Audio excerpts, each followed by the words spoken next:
దిగంబర దిగంబర శ్రీపాదవల్లభ దిగంబర. శ్రీ గురులీలామృతము 23వ అధ్యాయము. గొడ్డు గేద పాలిచ్చుట.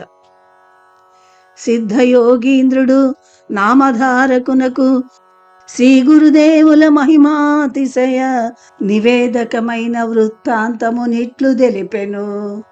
భీమా అమరజా నదుల కూడలి ప్రయాగ కెనయైనది. అచట పవిత్ర తీర్థములెనిమిది గలవు. నదీ సంగమ ప్రదేశమున శ్రీవారు గుప్తముగా వసించుచుండిరి. కాని మధ్యాహ్న వేళల దీనజన కల్పతరువగు శ్రీవారు భక్తజనోద్ధరణకై భిక్షాటన నెపమున తత్పరిసరములయందు సంచరించుచుండిరి. నరసింహ సరస్వతి స్వామి వారొక పరి గంధర్వ నగరమున గాణగాపురము భిక్షకై వెడలిరి. ఆ గ్రామమున శతాధికముగా బ్రాహ్మణ కుటుంబములు గలవు. అందొక బ్రాహ్మణుడు మిక్కిలి దరిద్రుడు.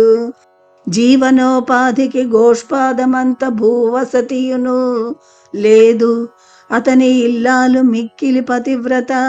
ఆ బాపనయ్య ఇంట గొడ్డు గేదె ఒకటి గలదు. ఆ గేదె ముక్కునకొక త్రాడును గట్టి ఉప్పు మూటలను వీపుపై నెత్తి మోయించెడి వారలు. ఆ గేదెకై కొంత పైకము నా విప్రునకు ముట్టజెప్పెడి వారు. అద్దె లభించిన నాడు కలియో గంజియో త్రాగుట, లేని నాడు తులసి తీర్థ సేవనము. ఆ విప్ర మిథునమునకు హరినామ స్మరణము తప్పదాయెను. ఎవ్వరికి నీ కాలం ఒక రీతి నుండదు. చీకటి కొన్నాళ్ళు, వెన్నెల కొన్ని నాళ్ళు. శ్రీవారిక బ్రాహ్మణ దంపతులపై జాలి కలిగినది.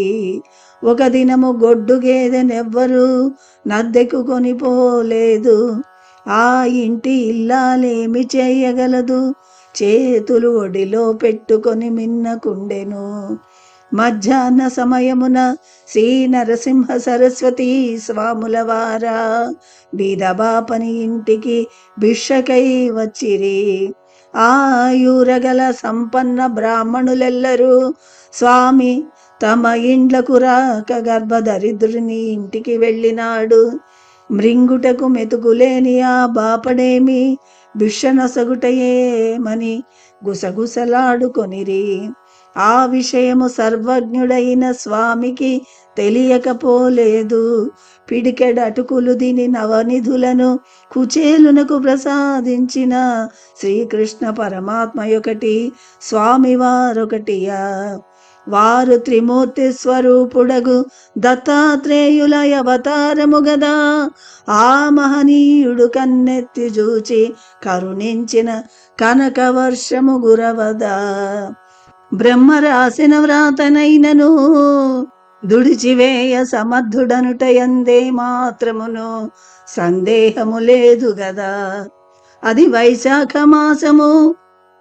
ఆ బీద బాపడాయ వారమునకై గ్రామమునందింటింటి కడకేగి యాచించుచు మిట్ట మధ్యాహ్నమైనను తిరిగి ఇంటికి రాలేదు.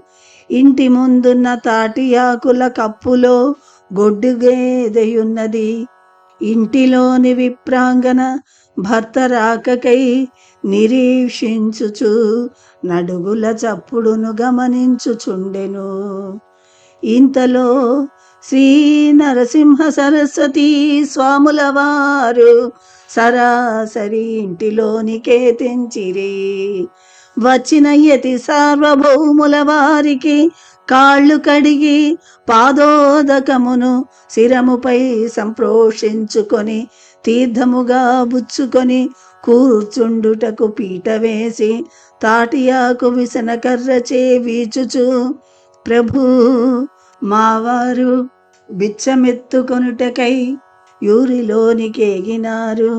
వచ్చడి వేళయైనది, తాము కెంచుకసేపు కూర్చుండుడని దీనముగా నా పతివ్రత శిరోమణి ప్రార్థించెను. అమ్మా, ఇప్పటికే కాలాతీతమైనది. మీ వారు వచ్చుటెన్నడు? నీవు వడ్డన చేయుటెన్నడు?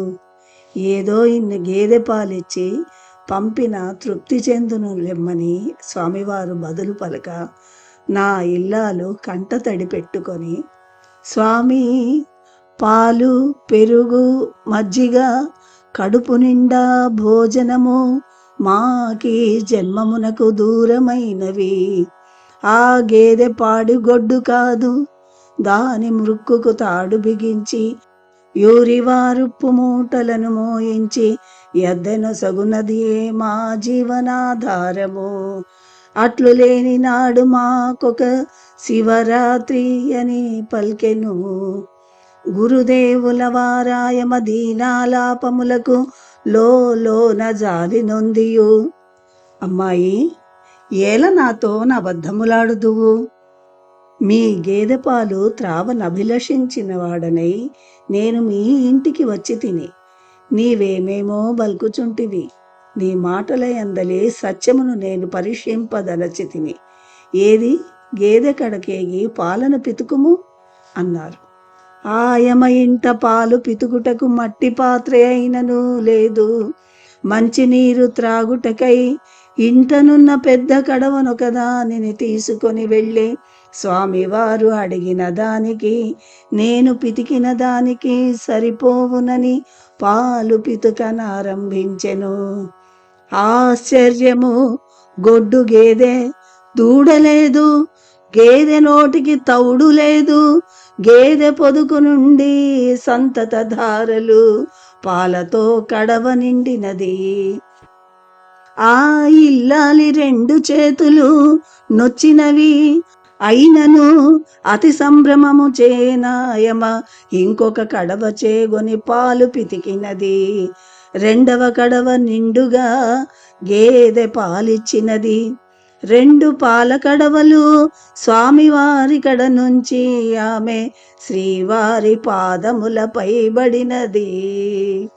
ప్రభు దీనబంధు అఘటన ఘటనా సమర్థులగు మీ సంకల్ప ప్రభావమును గొనియాడ నేనెంత దానను.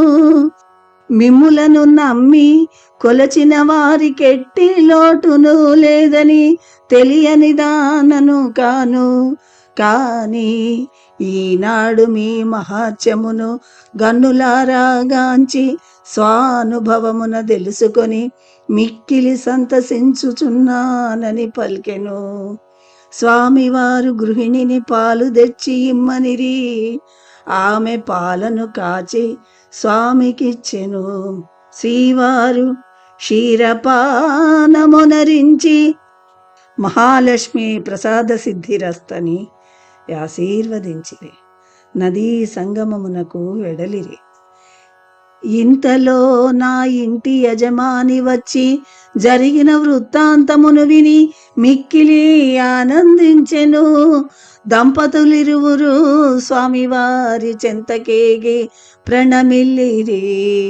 వారా దంపతులను గాంచి వారలకు సంతాన ప్రాప్తియు లక్ష్మీ కటాక్షము గలుగునట్లా ఆశీర్వదించిరి. శ్రీవారి కృప వలన వారు సకుటుంబ సపరివార సమేతముగా సర్వ సౌఖ్యములను భవించిరి. నామధారక స్వామివారి కృపకు పాత్రులైన వారల కిహపర సుఖములు కరతలామలకములు సుమా. అవధూత చింతన శ్రీ గురుదేవ దత్త. 23వ అధ్యాయము సంపూర్ణము.